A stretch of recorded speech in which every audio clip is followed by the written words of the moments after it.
हरिः ओं श्री गुरुभ्यो नमः।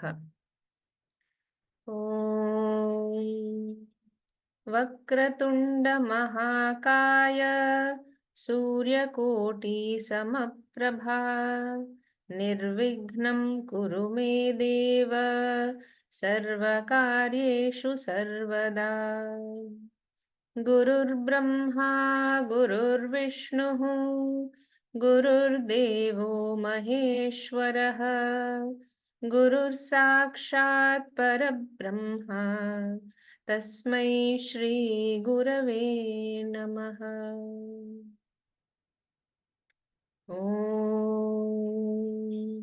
सहनाववतु सहनौ भुनक्तु सह वीर्यङ्करवावहै तेजस्विनावधीतमस्तु मा विद्विषावहै।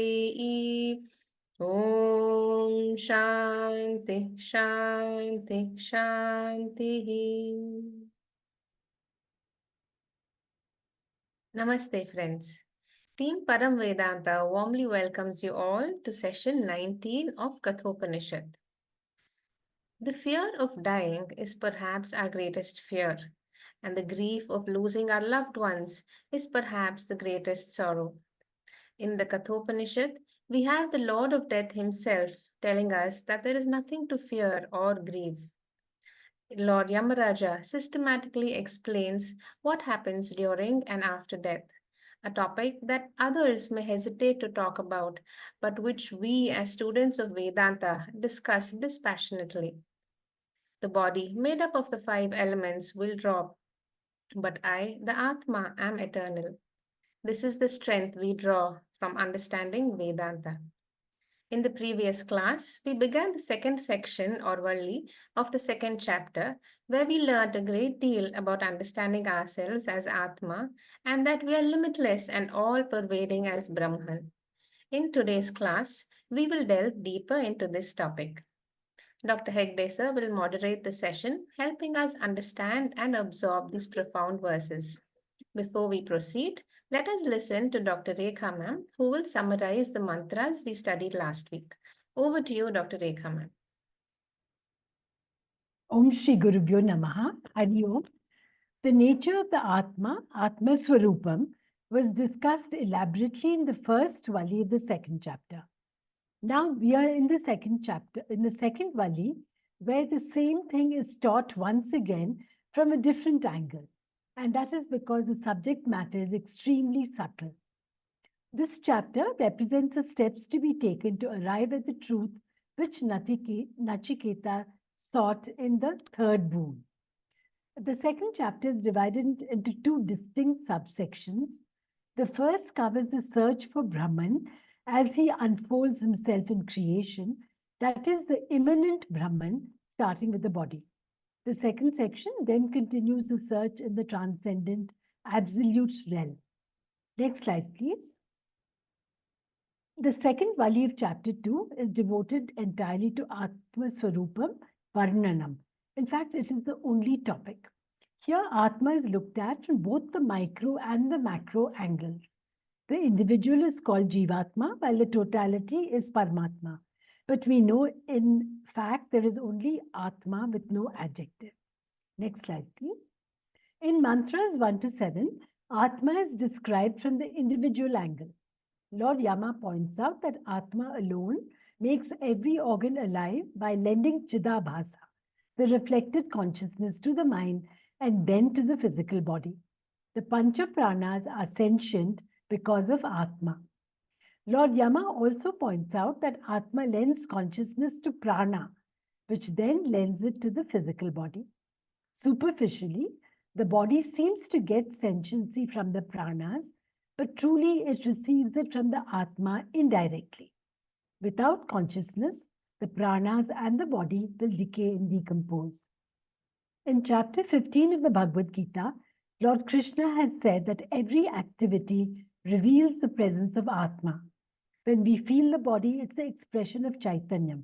When we taste something, it's because of life, which itself is an expression of Atma. Next slide, please. So in the first 15 mantras of the second chapter, uh, the search for Brahman is dealt with. And verses 1 to 8, of which we did verses 1 to 5 in the previous class, deal with the imminent Brahman. Next slide, please. So, coming to the first verse, where Brahman in the 11 gated city is dealt with. So, this is another of the extended metaphors which is used effectively in this Upanishad to point out the truth. This time, it's a city with its 11 entrances to which the body is compared. The essential point of this analogy is to correct the usual error of thinking that we are the body. The Rishi gives us this upasana by which we learn to view the body as our real resting place, recognizing that only the false I needs beds and couches. So, the meaning of the verse, the city with 11 gates belongs to the birthless Atma, which is of the nature of undifferentiated consciousness. Meditating on this, one does not grieve. Having become liberated while living, he becomes liberated after death also. This is indeed that. Etad Vaitat. Next slide, please.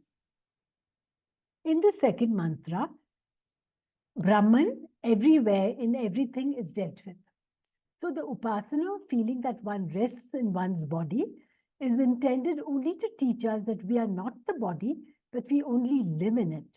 That being so, it would be a mistake if we think that the self is limited to just our body. So this verse immediately presents a broader picture of the self to prevent the error from creeping in. The self is present everywhere and in everyone. The central meaning of this verse is that the entire world has only one self as its basis, which pervades everything in creation. There is no plurality called selves. In an extended meaning given in the Bhasha, it's clarified that even if all the words are taken as adjectives for the sun, Aditya, as they can grammatically, they still refer to the self, because the sun is taken as a simile for the self in many Upanishads. The meaning of this mantra, this infinite reality dwells in the heaven as the sun, dwells in the interspace as a wind, dwells on the earth as a fire, dwells in the house as a guest, dwells in people, dwells in gods, dwells in sacrifices, and dwells in space. It is born in waters, it's born on the earth, it's born as sacrificial accessories, and originates from mountains as rivers. Next slide, please. The Upanishad establishes that when Atma is present, the body is alive. And when Atma is absent, the body is dead. And therefore, Atma is the cause of life in a body. The idea that Atma gives life to the body is clarified in mantras 3 and 4 with Anvaya Vyatireka logic, which conclusively establishes a cause and effect relationship. So Anvaya deals with the fact that the presence of a cause must always produce the effect, and Vyatireka explains that the absence of a cause must always result in the absence of the effect. Because without this, one cannot conclusively establish the cause and effect relationship. Next slide, please. The third mantra deals with Brahman as the director of pranas and deities. So the Anvaya part of the logic is described here. Our breathing is the proof of Atma's blessing. Atma, as reflected consciousness, draws prana, the exhalation air, out of the lungs and throws it outside. It then draws apana, the inhalation air, inward that goes downward into the lungs. All the sense organs worship this Atma, residing in the sanctum sanctorum, the mind. Each sense organ is a priest or devotee offering different sense objects, Shabda, Sparsha, Rupa, Rasa, Gandha, to this reflected consciousness. The meaning of this mantra, Atma draws prana upwards and sends the apana downwards. All sense organs worship this adorable one who resides in the heart of the body. Next slide, please. The fourth mantra deals with the question, when the body is negated, what remains? So the Vyatireka part of the logic was explained in this mantra. When Atma, as reflected consciousness, departs from the body, along with the reflecting medium, what remains? So we understand it is just flesh and bone, which is about to be pulverized into ash. However, the original consciousness that blesses the body indirectly which remains, is what Nachiketa wanted to know more about. The meaning of the verse, when this Atma, which resides in the body, gets detached as it is freed from the body, what remains in this body? This is indeed that. Next slide, please. The last verse that we studied dealt with the question, when prana is negated, what remains? At the time of death, the reflected consciousness, along with the reflecting medium, leaves the body. Although the subtle body has many components, the most important one is prana. In this verse, the subtle body is represented by prana. How do we know which one blesses the body, the reflecting medium or the reflected consciousness? When the body is alive, both of these are present, and therefore one may argue that prana, the reflecting medium, is the cause of sentiency in the body. However, we have learned that prana by nature is inert. It is jada, it is made of subtle elements, and therefore cannot lend sentiency to the physical body. Its function is to receive sentiency from the original consciousness and transfer it to the body through the reflected consciousness. In short, prana and apana are both dependent on Atma, original consciousness, for sentiency. The verse, neither by prana nor by apana does any mortal live. They live because of something else upon which these two depend. This is indeed that. Etitvai. Thank you, Hari Om. Thank you very much, Dr. Rekha, for a very thorough recap of some of the most important verses of Kathopanishad that we studied in the last class. Sadashiva Samarambam Shankaracharya Madhyamam Asmadacharya Paryantam Vande Guru Paramparam. Om. We continue our study of Kathopanishad, trying to understand what Brahman is. All our Upanishads initially introduce Brahman as Brahman is something existent. And over a period of time, the Upanishad tries to tell us that that Brahman I spoke to you all along is none other than our true nature. This is our spiritual journey. Somehow, as we go through all these classes, day in and day out, this understanding has to come from Brahma Asti to Brahma Asmi. As Dr. Rekha mentioned in the recap, these verses are extremely subtle. And because they are subtle, we have to make a lot of effort to understand. Now, earlier on in the second Valli of the first chapter, we had our Acharya, Yamadharmaraja himself saying, Shravanayapi Bahubiryo na labhyaya. That means many people don't have the opportunity to listen to Brahma Vidya. But in spite of listening, many people do not understand. The one who reveals this, that is the teacher, is a wonder. The one who discovers this is a wonder. Now, the same thing is echoed by using the word ascharyavat. It is amazing to find a student. It is amazing to find a teacher. It is amazing that people may be studying Brahma Vidya for years and still have no idea of who this Brahman is. Now, where is the problem? Is there something called a knack? Let me share my own difficulties when I went for the study of to learn how to swim. This was quite late in life. I decided to learn how to swim. It was a coaching camp, and most of the people were very young children. And it so happened that within 3 to 4 days, all the people around me learned the knack of floating and very quickly were taken to the deep side. I continued thrashing in the water. Nothing happened to me. The whole month passed. This group of students graduated and went. A new batch came, and I hoped with the second month I would make some progress. The second month also went the same way. In first few days, many people got the knack of swimming. They proceeded to the deep end. I continued in the shallow end. I tried once again for the third month, and the third month, same story. Toward the end, I thought it was enough. I didn't have it in me, and I gave up. But then I saw there was a smaller pool and there was nobody there. I decided to go to the children's pool, and I just gave up any efforts, and I suddenly realized my body would float. Then I came back to the larger pool because I realized that I could float.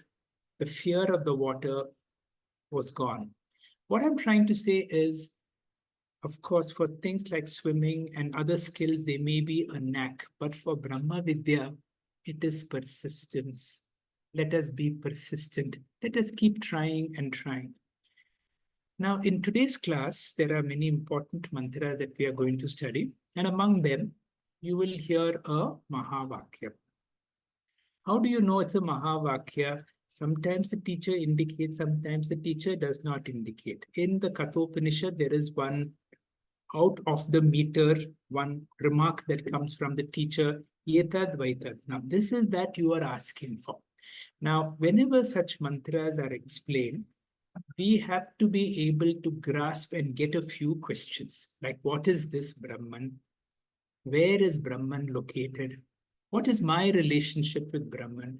What is this peculiar type of Brahma Vidya? Is it like the same Vidya that we go to our regular college, like medical or engineering knowledge? What is the method of getting this knowledge? What is the benefit of getting this knowledge? These things should be clear to all of us. If somebody asks you in your family, what is this Brahman that you're going to start out? Now, we have heard of Brahmaji. Now, let's not confuse the infinite, formless Brahman with Brahmaji, the firstborn, the Hiranyagarbha, the creator. There should be no confusion about that. Now, there is something called Swarupa Lakshana. The real nature of Brahman is called Sat Chit Ananda. And what do you mean? Brahman is that which is existent. Brahman is of the nature of consciousness. Brahman is also called Ananda, or more accurately, Ananta, or infinite. The word Brahman means the big. So somebody asks you what is Brahman, tell whoever asks you, the real nature or the Swarupa Lakshana is called Sat Chit Ananda, and the word Brahman means the big. Then there is something called indirect knowledge. The description is called Tatastha Lakshana. The word Tatastha actually means banks, just like the banks define a river. Now, there is another definition of Brahman called Tatastha. Now, Tatastha is in relation to the creation. We see a creation, so there must be something from whom the whole creation comes. So there from which all things are born, that from which all are sustained, that unto which all of them go. For example, it is because of Brahman I'm able to speak, you're able to listen. That is that driving force. So this is in addition to the Swarupa Lakshana, which is Sat Chit Ananda, a little difficult to understand.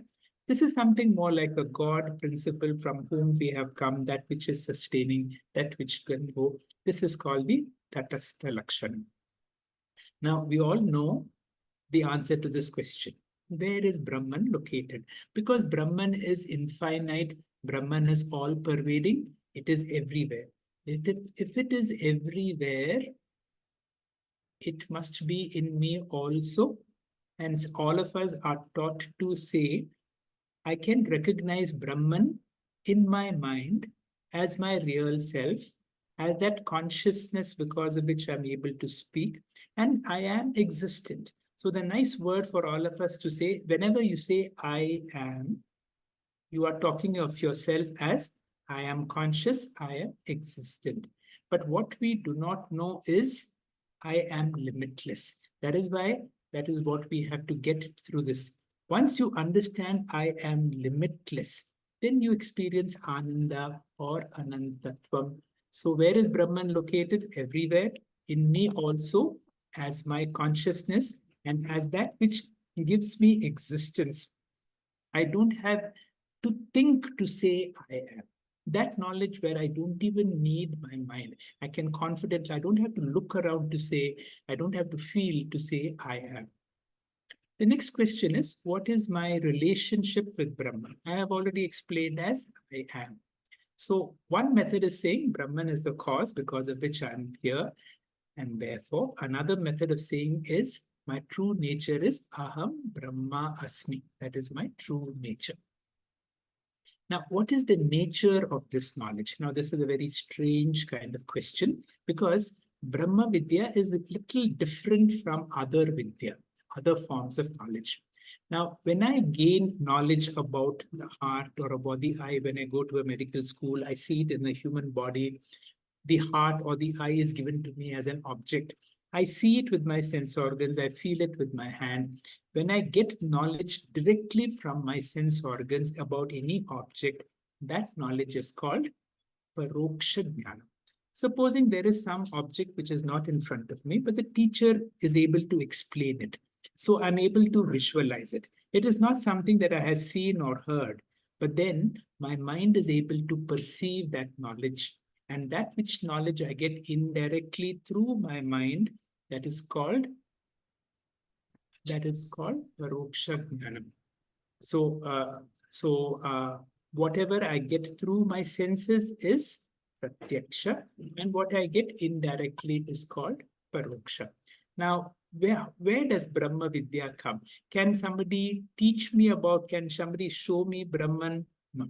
Brahman is not an object of my knowledge that is can be experienced through my sense organs. Can somebody give me an idea about this Brahman? Surely that will be Brahma Asti, Brahman is existent.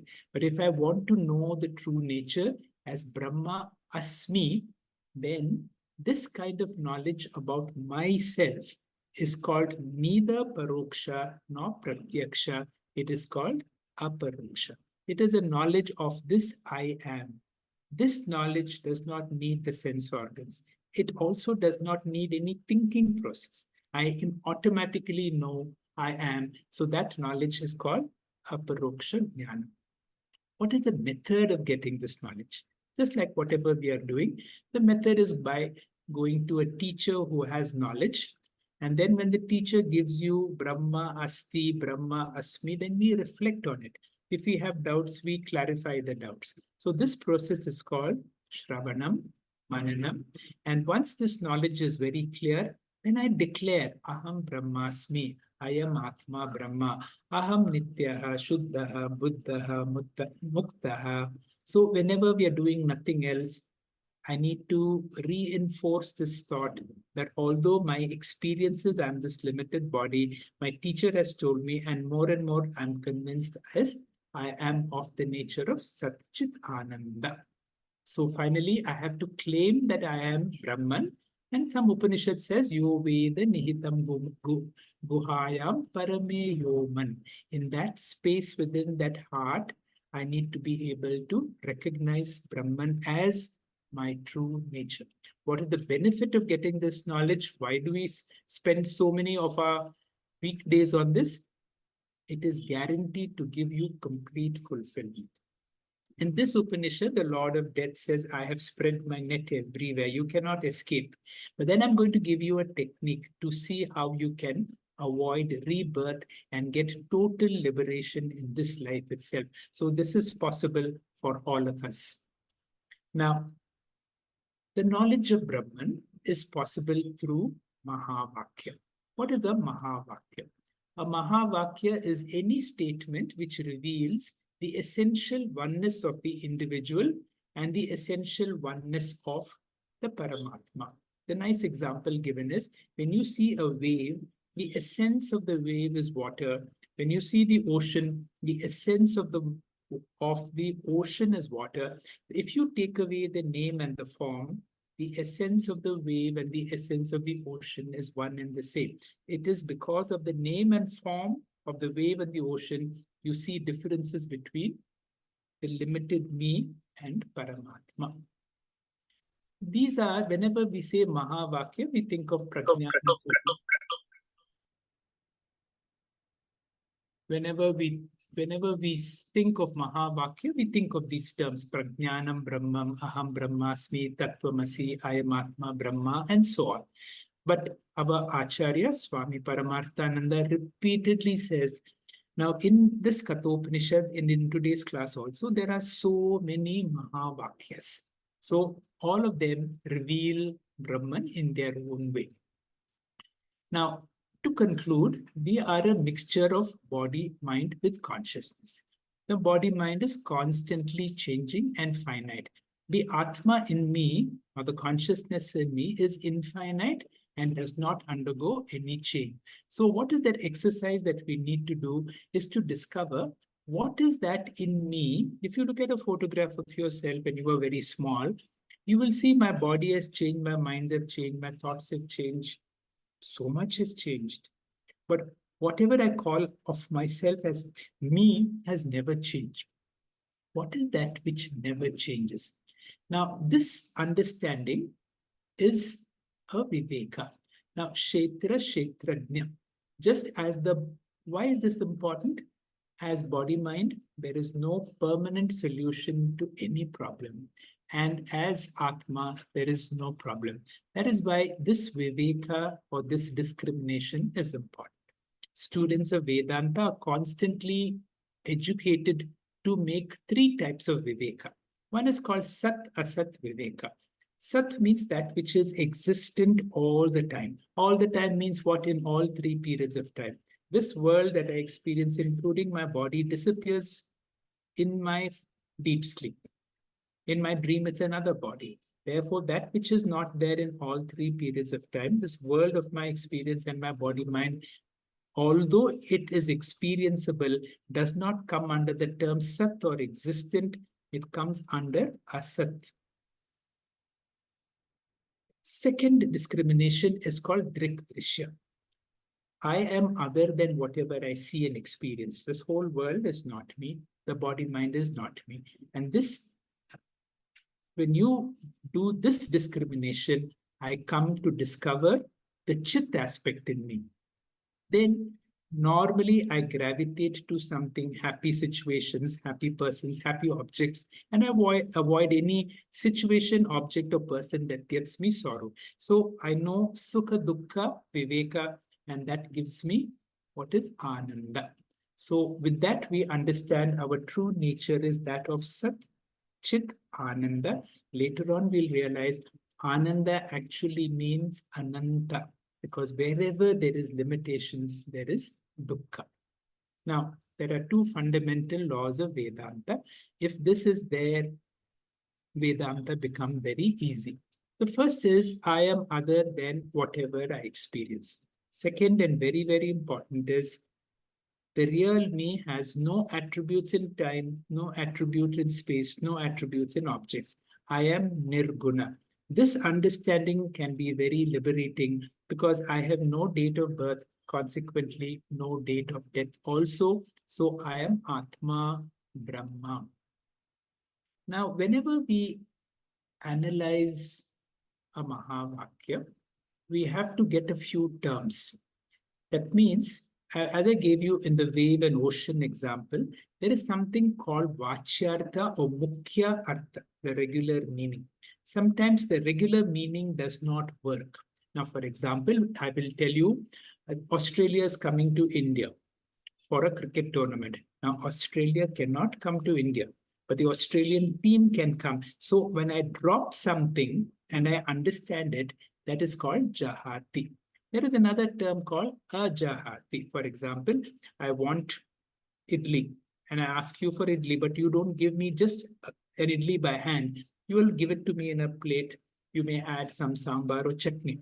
Now, when you, in addition to something, you give something more, that term is called ajahati. Now, these terms are usually come whenever we work with Mahavakya Vichara. But there is something called Bhagatyaga. We do this all the time. We drop something irrelevant, we take in what is relevant. Now, for example, I will say I had a dip in the Ganga. Ganga is 2,500 miles long, but I drop off everything except that small portion where I have taken a dip. Now, this is the Bhaga, I tyaga the everything else. It's more easily understood when I say I eat a mango. When you say that, What is the tyaga that I've done? Whatever I can't eat of the mango, I given up. And we don't have to describe all this, we understand. So through this side of understanding of Bhagat Tyaga, we come to understand what is this Mahavakya, where we take away the upadhi, the instrument that I manifest this body mind. If I take away my body mind and retain the consciousness, and from Paramatma, if you take away the entire creation, the totality, the essence of the jiva is consciousness. The essence of the total is also consciousness. And therefore, we have jivatma, paramatma, aikya. So initially, we are taught as Brahma Asti. Brahma is Nitya, Shuddha, Buddha, Mukta, Satya. With this understanding, we need to be claimed as I am Nityaha, I am Shuddhaha, I am Buddhaha, I am Muktaha, I am Shivoham, Shivoham, Shivaswarupaha. This is an attitudinal change, but it is said this attitudinal change can move from samsara to moksha. Remember those 5 capsules. I am of the nature of eternal and all pervading consciousness, the only source of permanent peace, security, and happiness. This consciousness enlivens my body, and through that, I'm able to experience the whole world. This is of a higher nature, and therefore, anything that happens to the body or the world around me cannot affect me. If I forget this, I land in samsara. By remembering this, I experience Purnatvam or Moksha. This teaching has come from Lord Dakshinamurti through our Acharya, for whom we offer our Namaskara. With this background, let us look at the verses that we are going to study today. The opening speaker will be Smita Pai. Smita, please. Shri Gurubhyo Namaha. The verse 6 goes like this. Hantate idam pravakshyami guhyam brahma sanatanam yathacha maranam prapya atma bhavati Gautama. The meaning is, well now, O Gautama, I will explain the mysterious and ancient Brahman and also how the jiva fares after death. In this mantra, Yamadharmaraja promises to talk more on Brahman, that is the eternal Brahman. So Hanta. Hanta is a short break, and then Yamadharmaraja says that I will talk more about Brahman, even though I have talked about it in the previous section as well as in this section. Since it is an extremely subtle topic, I will talk more about that. So Guhyam, Sanatanam Brahma Pravakshyami. Guhyam means secret. What kind of a secret? A secret which is extremely subtle to understand, and even after teaching, it remains a secret. This is the actual meaning of Guhyam. It is being very subtle. Therefore, it is Guhyam and Sanatanam. Sanatanam means eternal. So, more about the subtle eternal Brahman, Yamadharmaraja wants to talk. This is promise number 1. Lord Yamadharmaraja says, I also want to talk about another topic, that is Maranam Prapya Yatha Atma Bhavati. I will also talk about the future of a Jivatma after death. What kind of a Jivatma? An ignorant Jivatma after death. What happens to a wise person after death? Nothing happens, because in the case of a wise person, Stula Shariram is also gone, Sukshma Shariram is also dissolved, Karana Shariram is also dissolved. Therefore, all the 3 bodies dissolve into the corresponding total, which we saw in Mundakopanishad. Gataha Kalaha Panchadasha Pratishtha Devascha Sarve Pratidevatashu Karmani Vijnana Mayascha Atma Pare Vyaye Sarva Eki Bhavanti. This means the 15 kalas enter into their elements, their devatas into their corresponding devatas, and their deeds and the knowledge all get united in the highest and imperishable Brahman. In the case of a wise person, all the 3 bodies merge into the corresponding total, otherwise known as Ishvara, like the iceberg dissolving into the ocean. Then what happens to the Atma of a Jnani, that is Chaitanyam? Chaitanyam cannot do anything because it is already all pervading. Therefore, nothing happens to the consciousness also. Thus, the Jnani attains Videha Mukti by becoming one with Brahman. Since Lord Yamadharmaraja is the head of the Department of the Death, he knows what happens to the ignorant Jivatma. He says Atma. Here, Atma refers to Ajnani Jivatma. Yata Bhavati. How does it fare? Yata Bhavati, when Maranam Prapya, after death. What happens after death? We do not know because it is invisible. And Lord Yamadharmaraja says, Hey Gautama. Gautama is another name of Nachiketas. He says, Hey Gautama, I will talk about Ajnani Jivatma also. These are two topics he has promised. In the next verse, he is going to deal with both of them. Thank you, Doctor. Thank you very much, Smita, for the nice explanation of this mantra, where our teacher Yamadharmaraja is going to be very clear. Oh, Nachiketa, I will reveal to you the eternal Brahman and also what happens to the Jiva after death. That means he's going to address the topic. Has he not done it so far? Of course, he has done it so far. The next mantra, which is going to be explained by Aditi, is a very important mantra, a very important pramanam to say what happens for a unenlightened person after death. Until now, he's been giving us ideas about what happens to an enlightened person. I mean, he's giving us Brahma Vidya and asking us to see if you get Brahma Vidya, you attain to immortality. Now, this has been discussed in Brahma Sutra. Are there one question or two questions? If you will see, Nachiketa asked the question, first question was very vague. What really happens? Yem prete vichikitsa manushya. What happens after death? Now that is being answered in the next question. And then Anyatra Dharma is about Brahma Vidya. So you will see there are two answers to this question that you will see in today's class. Aditi, please. Hari Om Shri Gurubhyo Namaha. Mantra 2.2.7 is an important mantra which gives reference to an important concept of Punarjanma. We know that Vedas are Aparusheya and Veda Pramana is used to learn about Aparoksha Jnanam of Sachidananda Atma through a competent Guru. The very same Vedas are also used as a reference source for knowledge of creation, birth, and rebirth. This verse is again talking from the viewpoint of an Ajnani, as only Ajnanis will continue in the circle of birth and rebirth, whereas Jnani, who is anchored in self knowledge, is liberated from the cycle of birth and rebirth. The law of karma plays a major role in understanding this verse. Let's recall it once. Law of karma says that whoever we are, the previous slide, sir.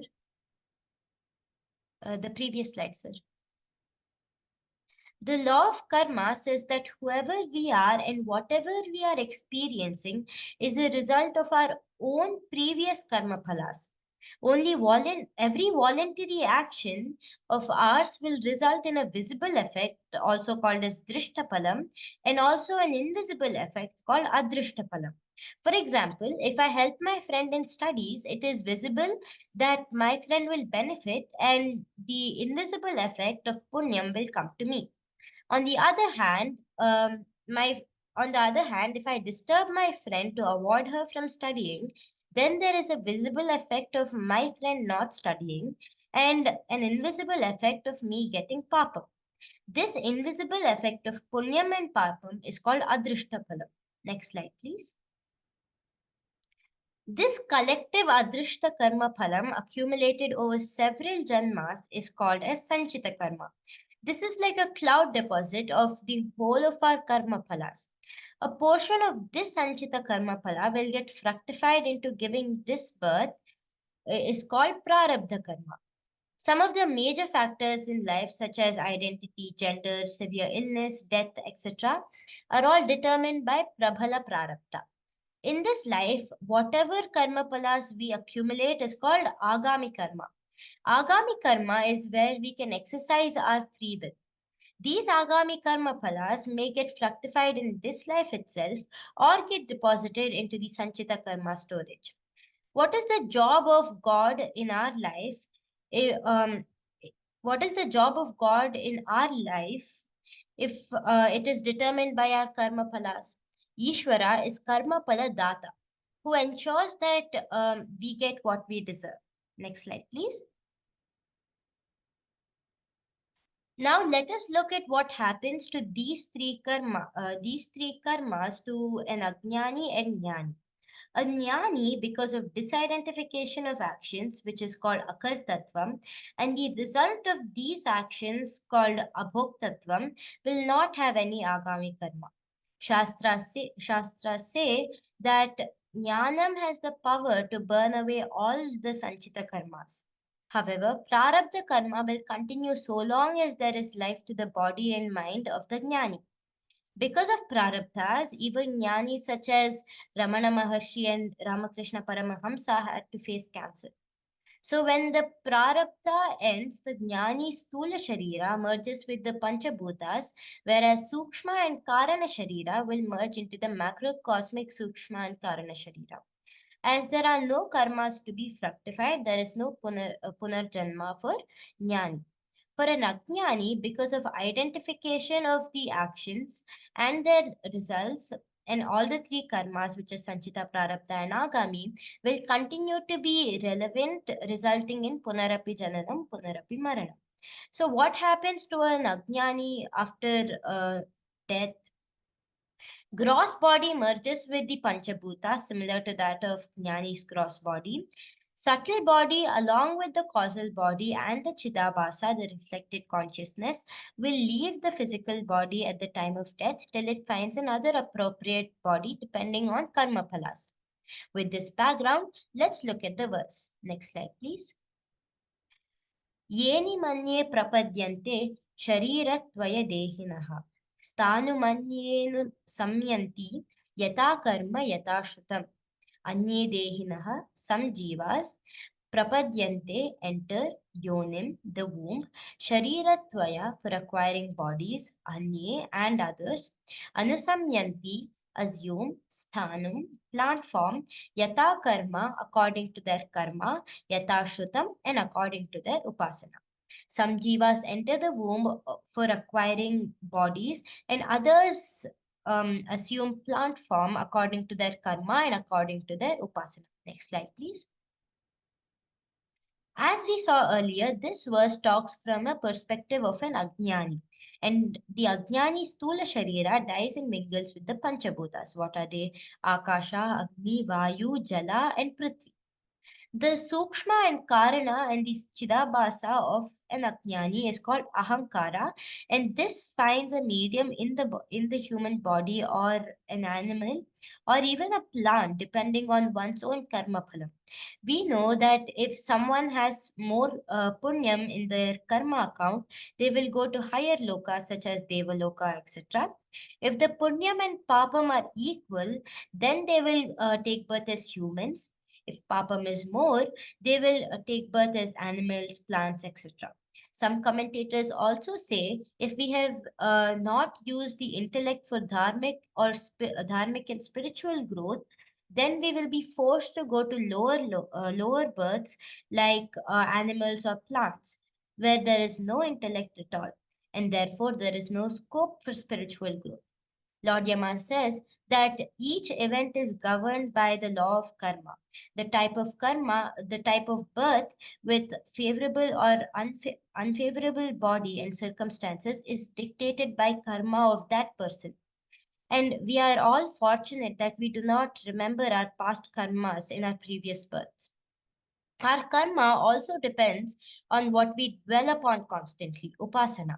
Watch your thoughts, for they become your words. Watch your words, for they become your actions. Watch your actions, for they become your habits. Watch your habits, for they become your character. Watch your character, for they become your destiny. So a small thought might lead to your destiny.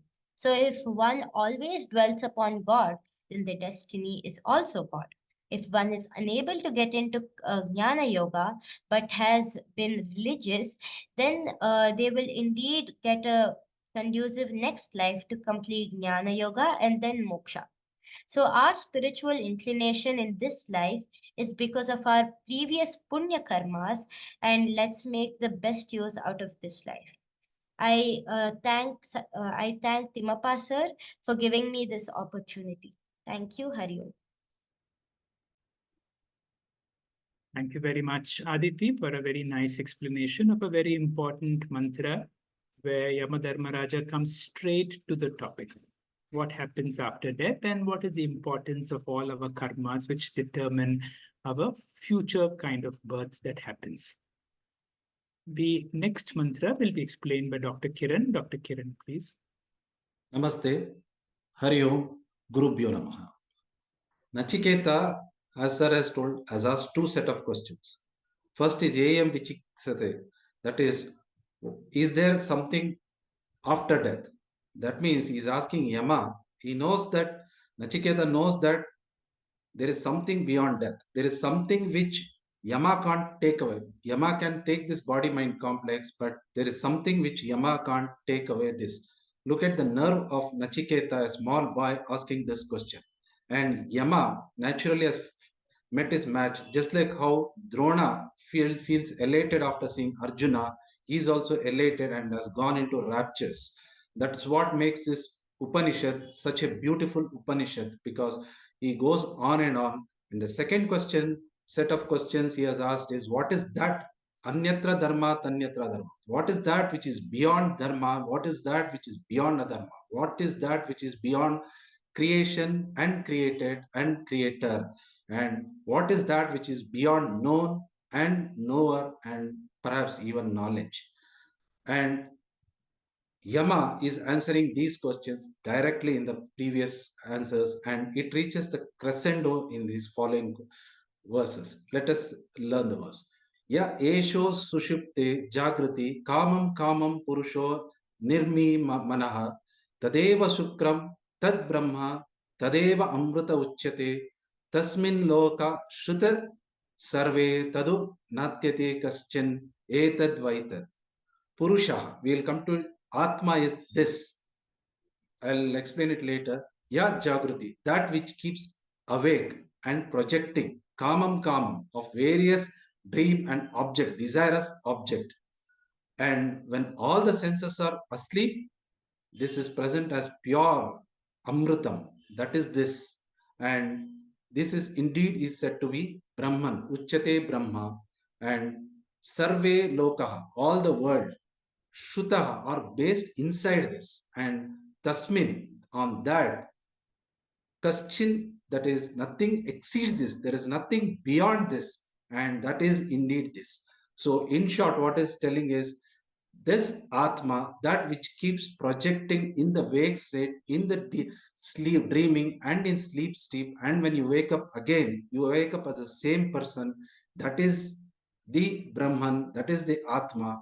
And in fact, Atma is not inside you. This body, this world is inside this body. Next slide, please.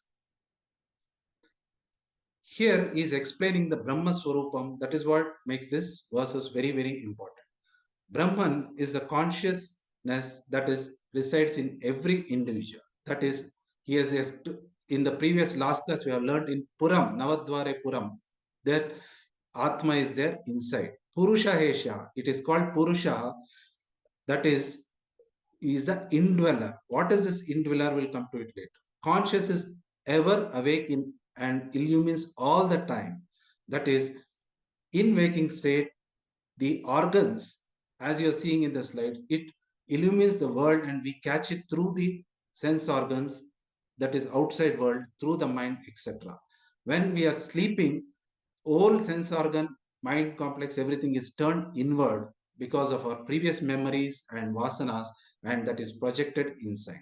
And in deep sleep, when both of these are absent, there is a thin sliver of self which is going through, and that's why when the karma fructifies, you get up next day as the same person, and perhaps if karma is over, then you will not get up. That is how this is, and this is the consciousness. This illumines everything. So our sense organs is called Deepa or Deva, and what is consciousness is Deva Deva, that is beyond all these sense organs and mind. That is what he is explaining here. Next slide, please. And he says, I am the creator, the internal or the external, and I am not just mere liver. Not liver means not this organ, like who is living. I am not that person who has taken rent to the body and living like that. I am the Purushaha, Purusha plus Isha. That means I am the owner of this body, I am the owner of your body, I am the owner of this whole world, everything. And that is why I am called the Purushaha, or in 15th chapter, Purushottama it is called. I create the external world in the waking through vasanas and karma and kamas, that is called into existence. In dream, I go inward, that is through vasanas and samskara, and experience the inner world. So you might ask, so consciousness is doing everything, so he must be the one who should suffer. No, just like how in the light it may bless this child who is reading, and it blesses this one person attacking the another. Is light to be blamed? No. The light, or the light of the light, blesses everything, you, me, dog, cat, everything, and it runs through everything, and everything is inside that. But because of the reflection, or because of the upadhis, the corruption of the upadhis, we experience sadness, we experience happiness, we experience papa, punya, etc. Just like the space, just like the light, this atma that is the inside of us, that is running through all this, that is jagrat, sleeping and deep sleep, and which is running the same one through me, you, everything. This blesses everyone equally, and that is why it does not incur any papa or punya. That is why he says this is beyond dharma. So this is where this is beyond creation, this is beyond cause and effect. That is why this is that which he wants to know. Next slide, please. I am Atma Brahma. I, the consciousness, is limitless. Here he comes the Mahavakya. I am not limited to this body, but all the bodies are in me. Here we started the first verse as the Puram, that is, I am dwelling in the body. Here the tables are turned, and he says, whole body, whole world, everything is essentially residing inside the real me. That Atma, which is you thought was existent somewhere else, in the nether worlds, is nowhere else. It is here. And when the whole world dissolves, it dissolves in me, and the whole world arises. Just like when you dream, it arises inside me and wakes up. It wakes up inside world. This is what Nachiketa wanted to know. This is what Yama is repeatedly saying. That is why he says that Atma, which you thought was somewhere else, is here, and this is the essence, and this is the real you. All other thing you are experiencing is, as Sir told, is attribute that does not belong to you, and it belongs to something else. And this is what you wanted to know. This is what he says, etat vait. Thank you very much. Namaste. Thank you, Dr. Kiran, for a thorough explanation of an important verse. This is that Mahavakya verse, where both the first line talks about the Jivatma, the next line talks about Paramatma. And Vidyaranya has given two Anubhuti verses to explain this particular verse. Continuing our ability to see the one in the many, we have two similar verses. Shiv, please. Hari Om, Shri Gurubhyo Namaha. The general misconceptions are that consciousness is not present outside the body, and that after death, Atma leaves the body and it travels to Swarga, Naraka, or Pitruloka, etc. Lord Yama clears this misconception in verses 9, 10, and 11 with the example of Agni, Vayu, and Surya, that is fire, air, and sunlight, as examples. 8 through 15 are important mantras which discuss the central theme of the Upanishad, the nature of Brahman or Brahma Swarupa. In this mantra, Lord Yamadharmaraja explains the formless, all-pervading nature of consciousness and which manifests in a formed body also. He says, Agnirya Thaiko Bhuvanam Pravisthaha Rupam Rupam Pratirupo Babhuva Ekastatha Sarva Bhutantaratma Rupam Rupam Pratirupo Bahischa. Atma being only one, it pervades everything in creation, both Atma and Anatma. It pervades every being, every Sthula Sukshma Shariram, but it is not sensed in between two formed bodies only for want of a reflecting medium. As a result of this ignorance, we end up seeing plurality. The ignorant say Atma is limited to the body, while the wise say that Atma is all pervading and manifests in a formed body also. Lord Yama explains this nature of consciousness here with the fire principle or Agni Tattvam. As an example, fire as heat formlessly pervades the universe. It is Sarvam Vyapakam. Next slide, sir. An example, when we see a burning log, we should understand that the log of wood is just a manifesting medium or an upadhi of fire. But due to an error created in our minds, we presume that the fire is localized in the log. From this example, we can note two important points. One, Agni Tattvam survives even after the log of wood is completely burnt to ashes. Two, and as Lord Yama also says, Bahicha, that fire element as heat is all pervading. It is in the log as well as outside the log of wood also. But it is not visible for want of a medium. Similarly, the all-pervading consciousness, which is experienceable in a sentient body, exists outside the formed body also. Next slide, sir. Let us look at another example, which we are all very familiar with. And I hope you remember the example of light. The light is formless, all-pervading. It pervades the room and everything in it, including this formed body and located body.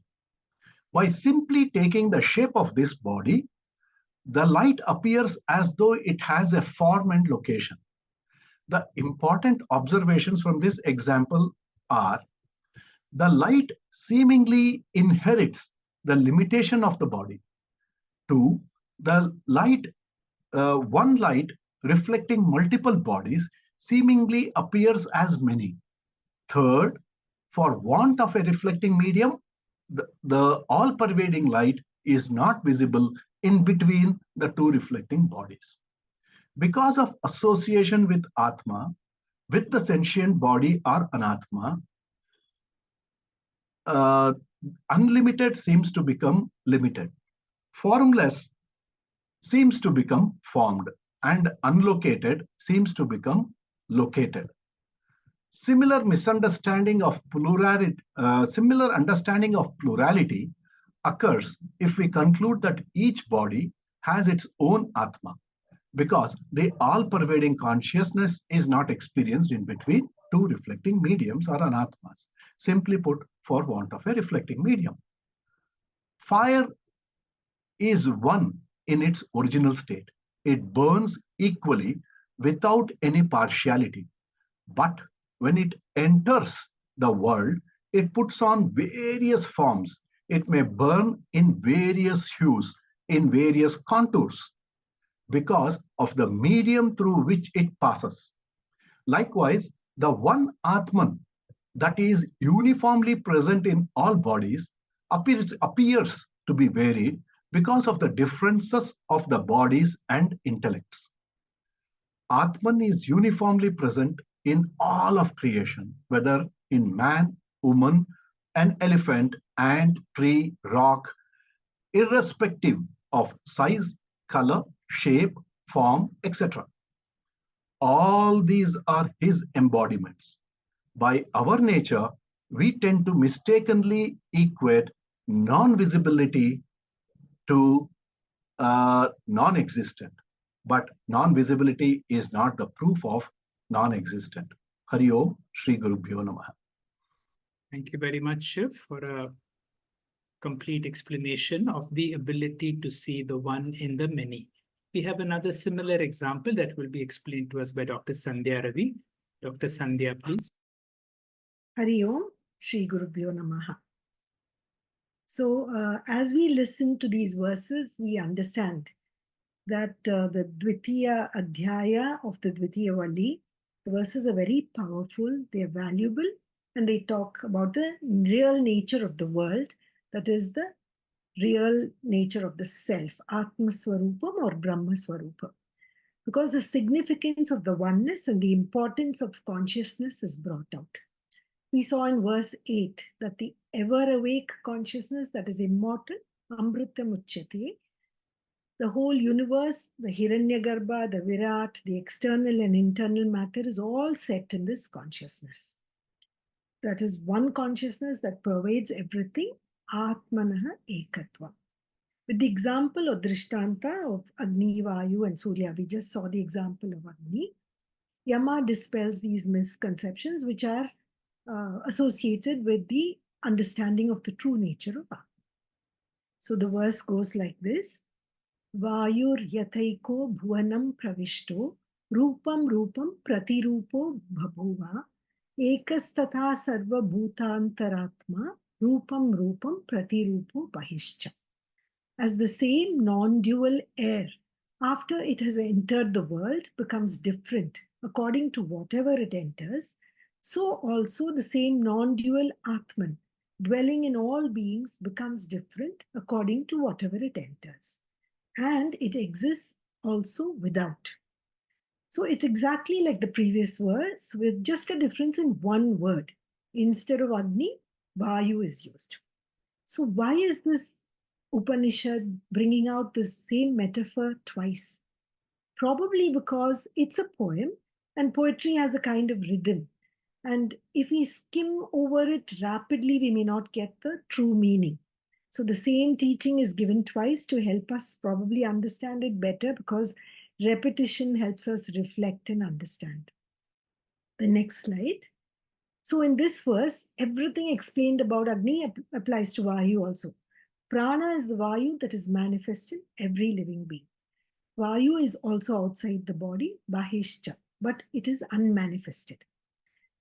Just like in the previous verse, Vayu is one in its original state. Ekaha Vayu Pravishta Bhuvana.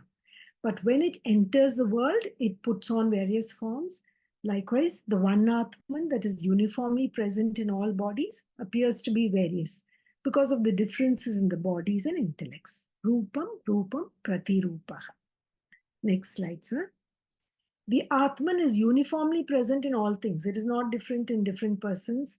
Just like Mr. Shiv Kumar explained, it is not that the Atman is big in an elephant and small in an ant. Because of our avidya or ignorance, when we associate with the body, the consciousness, the Atman, appears as beings. We forget to understand that the consciousness is all pervading, but it only becomes manifest as our senses when it is within us. It is perceptible in the living and imperceptible at death. And the misconceptions that we normally make are the unlimited seems to become limited, the formless becomes formed, the unlocated seems to be located, all because we are ignorant and associate with the body. And we also think that consciousness is not present outside the body. So in this example of the Vayu, we see Vayu Bhabhuva Pratirupam Rupam Rupam. It assumes various forms in keeping with every form. When we look at the air, there's just one air which has pervaded this world and it assumes various forms. It could be in a pot, it could be in our lungs, it could be in a ball, it could be in a balloon. But it is also outside, Bahishcha. If you think of musical instruments, it could be a flute, a saxophone, a whistle, a conch shell. The sounds which each of this produces is different, but it's the same air that is blown into it. That is exactly the same. Similarly, the prana and vayu, which is the very breath in every living being or every creature, sustains a variety of this various life forms. And the same prana is there in each of these life forms. Similarly, the same consciousness is there in every living body. It sustains it, yet it is external too. If all living beings perish, the Atma would still be there. It is not perceptible. It has no objective existence, but it is there. Next slide, sir.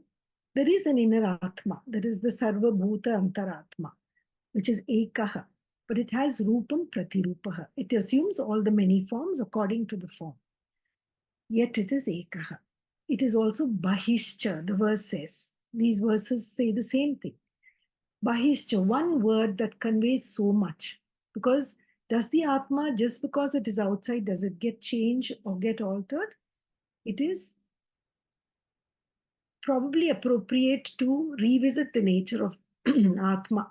We know that it is Ekaha, it is Ajam, it is of the nature of consciousness, it is an independent principle, it is attributeless, it is eternal and beyond time, it is all pervasive, and it is non-dual. So consciousness is not confined in the living being. It is not only Antaratma, it is also outside Bahishcha. And it is only one, and everything exists in it. To conclude, the next slide, sir.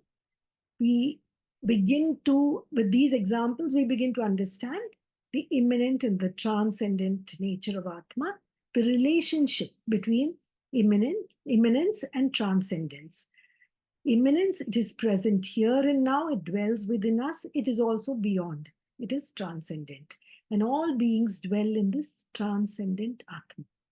Just like the odor of air is not really its property. We experience that there is fragrance sometimes, there is stink sometimes, but that's not really the property of air.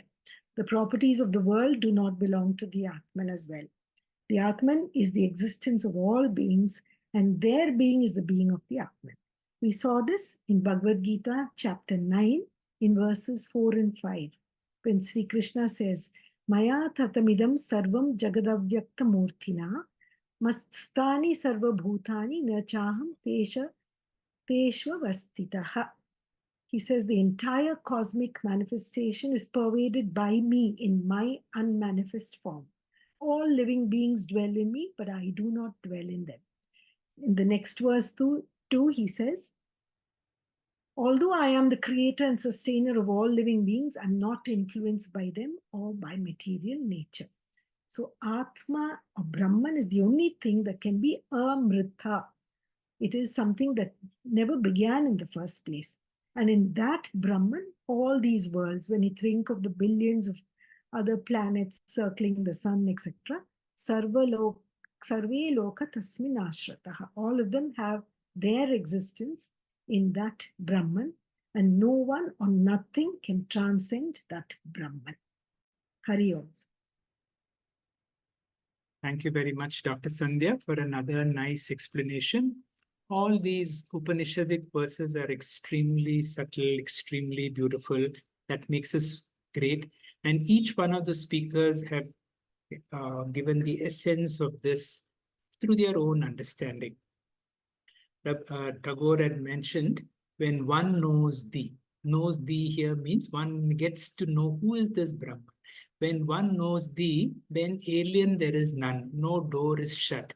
Oh, grant me that bliss of being able to see the bliss of the one in the play of the many. Give me that ability to see the one in the many. To each of our speakers who have made such wonderful presentation, Dr. Rekha, who did a nice recap, and in particular to that primary school girl who gave such a wonderful explanation. No one will make out she's such a young girl explaining an Upanishadic mantra to all of us. My very sincere thanks. Pannaga, please. Thank you very much, sir, and all our speakers, Dr. Rekha, Srimati Smita, the very young Aditi, Dr. Kiran, Sri Shiv Kumar, and Dr. Sandhya, for bringing to us the central theme of the Upanishads through these verses. We are indeed blessed to receive this life-changing knowledge. Beginning with a comprehensive understanding about Brahman, the class revealed the justification of rebirth and how, upon gaining knowledge, the Gnani merges with Absolute, and the Mahavakya verse, where I, the Atma, am none other than Brahman. Let the examples of Agni and Vayu, which we experience every day, remind us of our own infinite nature. We meet again on the 18th of March to parallelly continue our study of the 4th chapter of the Bhagavad Gita through the gift series, session 18. Thank you all for being with us on this divine journey. Om Purnamadah Purnamidam Purnat Purnamudachyate Purnasya Purnamadaya Purnamevavashishyate. Om Shanti Shanti Shanti Harihi Om Shri Gurubhyo Namaha Harihi Om.